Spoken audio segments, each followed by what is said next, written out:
Hello, everybody. Thank you for joining today. We really appreciate you taking the time. And we're here to talk a little bit about what does the new normal look like in the workplace as companies begin to contemplate return to work in a post-pandemic world. I'm Mike Gaumond. I lead strategy and transformation for Insight, and I have today here with me Ian Murray. Thank you, Mike. I'm Ian Murray. I am one of our domain leaders here at Insight, and I'm responsible for workplace services. Thanks for having me on. So, Mike, you're talking to customers all the time. Tell us a little bit about how they are planning on gearing up for this new phase of the COVID pandemic response as they start to think about bringing employees back into the office. Yeah, it's a great question. I do have the opportunity to spend a lot of time with clients, which is one of the best parts of my job.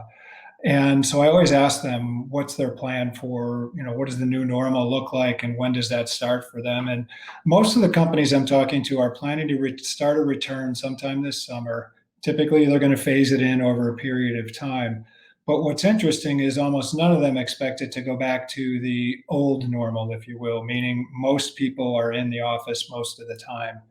So I've asked quite a few clients, and percentages vary by industry and by company. But generally speaking, what you'll find is that companies will say there's probably 25%-ish of our workforce that's going to work remotely full time permanently. They're not going to come back into the office, other than the rare exception.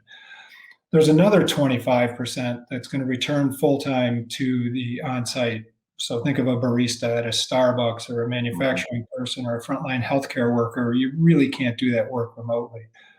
But there's a huge group of maybe 50% of the employees, typically knowledge workers, that are going to end up working 2 or 3 days a week remote and 2 or 3 days a week back in the office.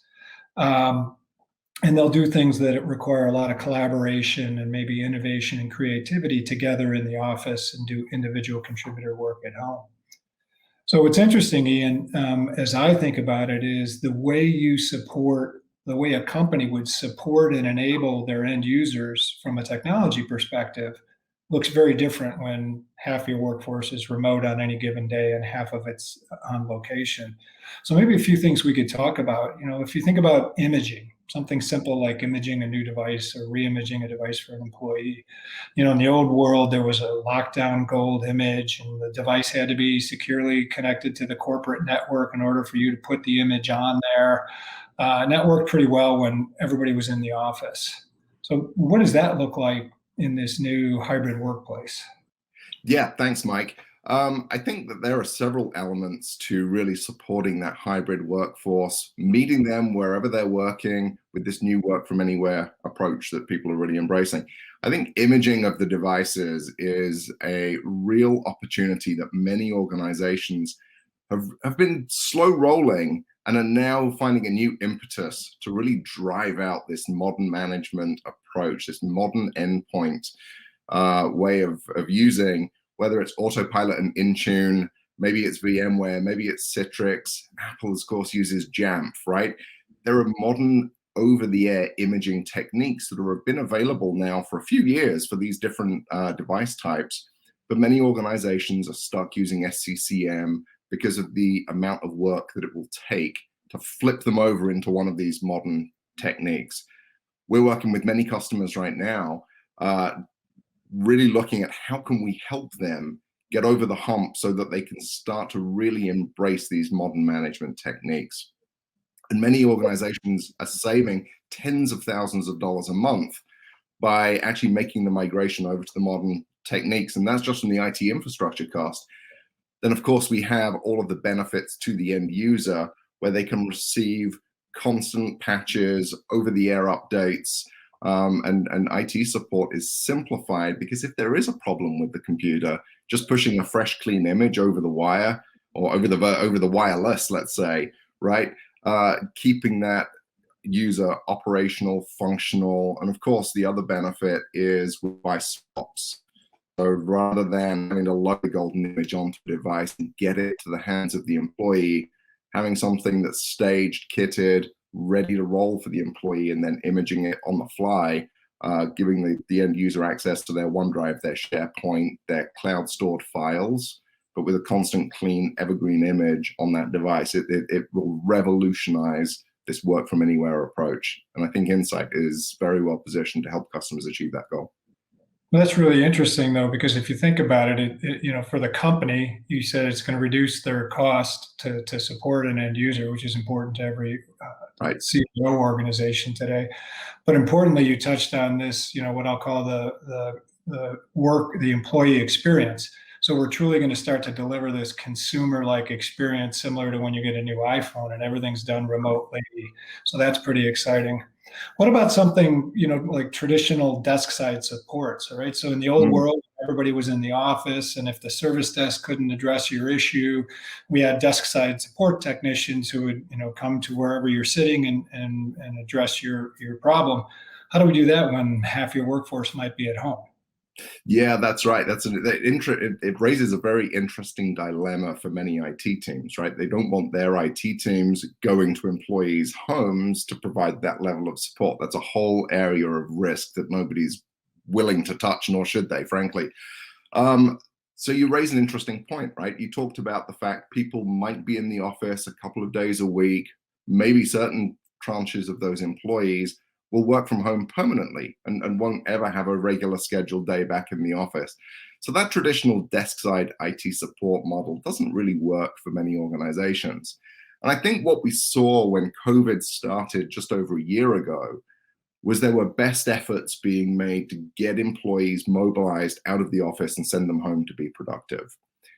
The traditional IT teams, their roles changed from, instead of working on strategic initiatives, they've turned into end user support clerks, right? They've become tech agents that are just handling tickets of these users that are using potentially a desktop that they took home. Maybe there was a laptop dusted out of the storage closet, handed to them and said, here, take this, go home and work, thinking it was a week or two. And here we are now a year later, and they're still working in these environments, right? So the whole need of the end user for support has changed, and desk side support, it probably isn't coming back the way that it once existed.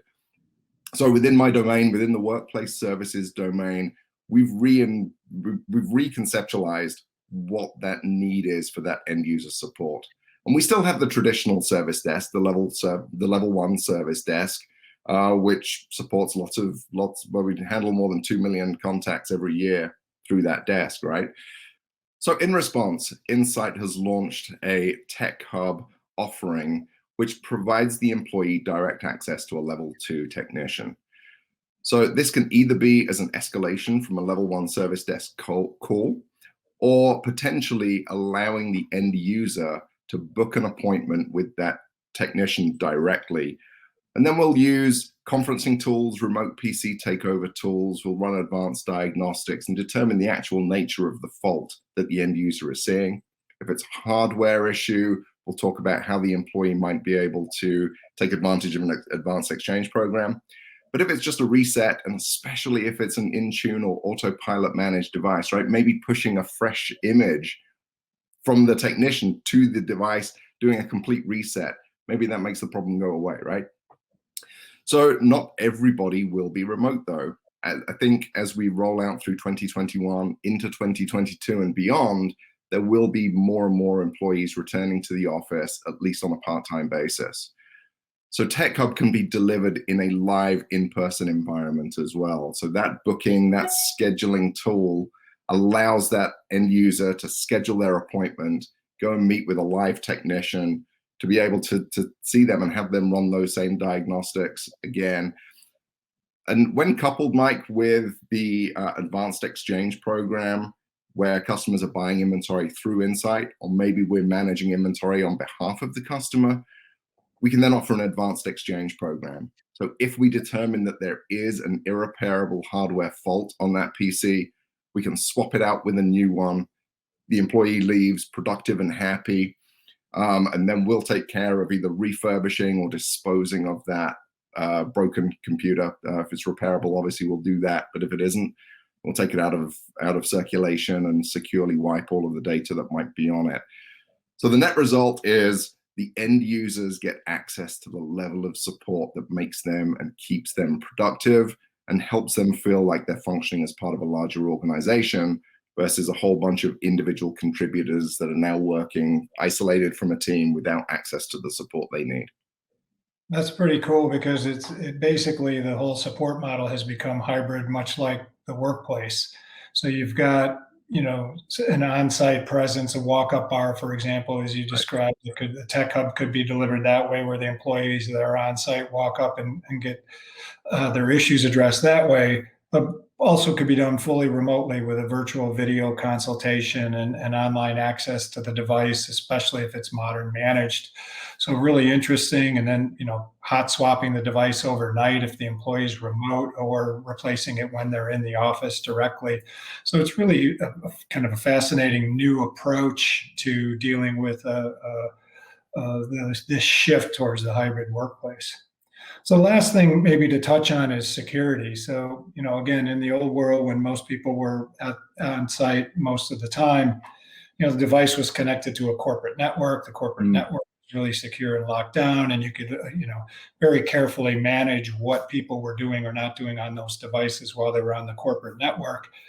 Again, with a significant portion of people being off the network and in through an ISP, how do we manage security and keep the company and their customers' data secure in this new hybrid world? That's an excellent point, Mike. I think many organizations' approach to security, historically through the early and mid 2000s anyway, was all about securing the perimeter of the organization and keeping the bad actors out. That doesn't work when you don't have a defined perimeter anymore, because every employee has taken their laptop home, or maybe it's a smartphone or a tablet or whatever their chosen form factor is. So fortunately, I think that many of the security tools were leaning in this direction. If this had happened, if this pandemic had happened 10 years ago, I think we'd be a lot worse off.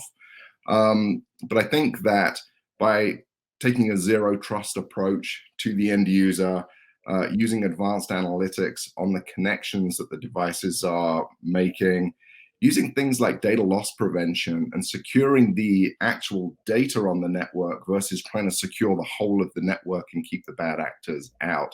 I think some of these approaches really help organizations maintain safe and secure connections.